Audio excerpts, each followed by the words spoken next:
A solidão como desespero em Assim Falou Zaratustra. Uma análise dos personagens e suas tragédias silenciosas.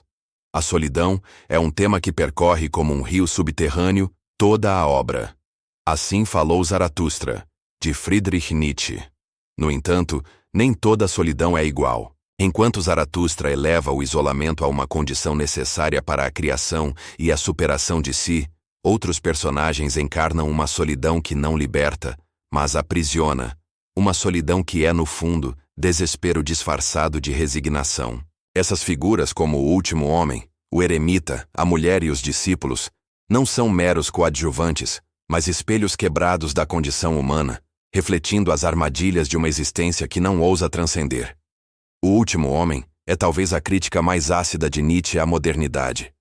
Ele não é um indivíduo, mas uma multidão, uma massa indistinta que se contenta com o trivial. Sua solidão não é a do pensador que se retira para as montanhas em busca de verdades mais altas, mas a daquele que se perdeu na mediocridade coletiva. Ele ri de tudo, porque nada lhe importa verdadeiramente. Evita qualquer dor, porque prefere o conforto morno da existência sem riscos. Sua solidão é a do deserto espiritual, um vazio que ele nem mesmo percebe, porque está demasiado ocupado em sobreviver, não em viver. Nietzsche o descreve com desdém. Um pouco de veneno de vez em quando, para ter sonhos agradáveis.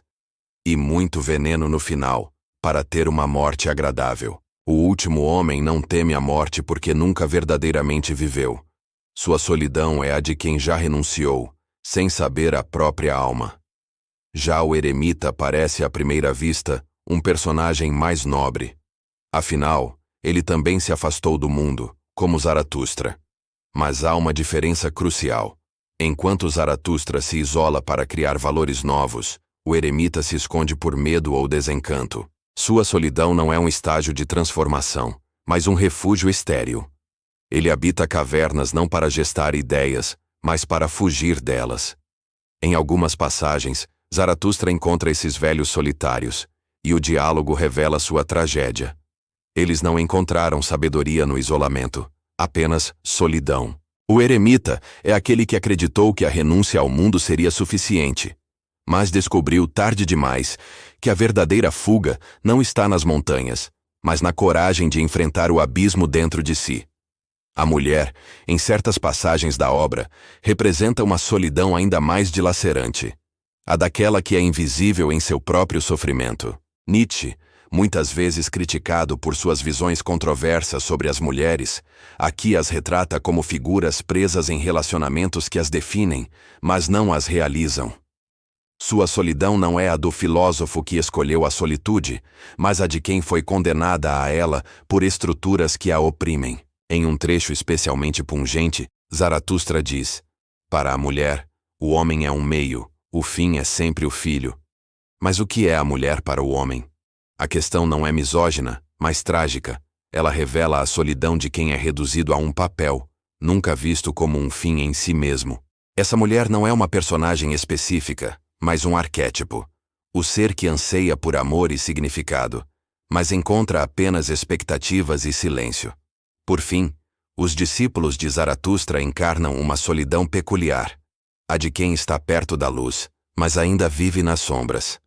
Eles seguem o Mestre, mas não o compreendem. Repetem suas palavras, mas não as vivem. Sua solidão é a do buscador que ainda não se tornou um criador, que depende da voz alheia, porque ainda não encontrou a própria. Zaratustra, em um momento de frustração, diz a eles: vocês ainda não se buscaram, e já me encontraram. Essa é a tragédia do discípulo. Ele acredita que a verdade está no outro, e assim condena-se à eterna condição de seguidor, nunca de protagonista. Sua solidão é a do intérprete que nunca ousa compor sua própria música. O que une esses personagens é que sua solidão não é redentora, mas paralisante. Eles não estão sozinhos porque escolheram um caminho mais alto, mas porque falharam em encontrar um caminho qualquer. O último homem teme qualquer desafio. O eremita abandonou a busca. A mulher é prisioneira de papéis que não a preenchem. Os discípulos idolatram em vez de criar. Zaratustra, em contraste, diz: é preciso ter caos dentro de si para dar à luz uma estrela dançante. Esses personagens não têm caos, têm vazio. E é por isso que sua solidão não os transforma, apenas os consome. Nietzsche não condena a solidão em si. Ele a exalta como território do Übermensch. Mas esses personagens mostram o outro lado da moeda. A solidão que não nasce da força, mas da fraqueza. É essa a diferença entre Zaratustra e os que ele deixa para trás. Um abraça a solidão como parte do voo, os outros a sofrem como sintoma de sua queda. No fim, a obra nos pergunta: que tipo de solidão vivemos? A que nos aprisiona ou a que nos liberta? A resposta define não apenas nosso lugar no mundo, mas a altura de nossa alma.